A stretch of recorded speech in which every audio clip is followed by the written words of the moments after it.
Hello everyone, आज हम करने वाले हैं remove duplicate element from a list. कि जो भी मान लो एक हमें लिस्ट दिया गया है, लिस्ट ऑफ इंटीजर है और ये हमारा लिस्ट इज इक्वल टू इस तरह से हमारा लिस्ट है। तो हमें क्या आउटपुट में देना है कि आउटपुट में से जितने भी डुप्लीकेट एलिमेंट हैं उनको रिमूव करना है और जो हमें सिर्फ सिंगल एलिमेंट ही चाहिए। मतलब हमारा 2 टाइम आया है बट हमें सिर्फ एक ही बार लिखना है। 2 हमारा 2 टाइम्स आया बट हमें सिर्फ एक ही बार चाहिए। 3 हमारा 2 टाइम्स है बट हमें 1 टाइम ही लेना है।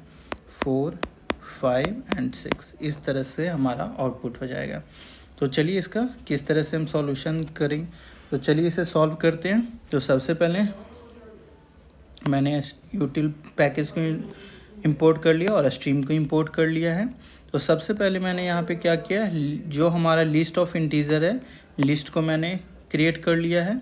लिस्ट को क्रिएट करने के बाद सबसे पहले मैं क्या कर रहा हूँ, लिस्ट, क्योंकि मुझे जो डेटा चाहिए वो मुझे लिस्ट के फॉर्म में चाहिए, इसलिए मैं लिस्ट को कॉल कर रहा हूँ। और यूनिक लिस्ट मुझे चाहिए तो यूनिक लिस्ट नाम का वेरिएबल बना लिया हूँ।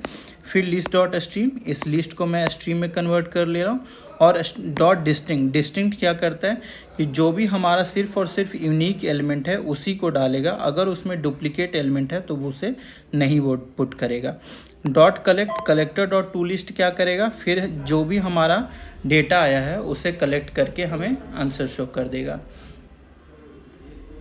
जैसे मान लो इसमें क्या होगा, सबसे पहले हमारा 1 चेक करेगा, तो 1 है जो हमारा यूनिक है तो हमारा लिस्ट में 1 आ जाएगा। फिर हमारा 2 है, ठीक है, 3 है, ठीक है, 4 है, ठीक है, 2 है, 2 हमारा ऑलरेडी एग्जिस्टिंग है तो इस 2 को नहीं डालेगा।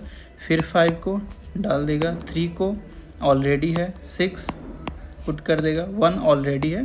तो ये हमारा डिस्टिंक्ट एलिमेंट आ गया और लिस्ट द्वारा हमने इसे कलेक्ट कर लिया और फिर system dot out dot print L N और इसे हमने प्रिंट कर लिया। अगर आपको इसमें कुछ भी ना समझ में आया हो तो प्लीज़ कमेंट करें, मैं आपके सभी कमेंट को आंसर करूँगा।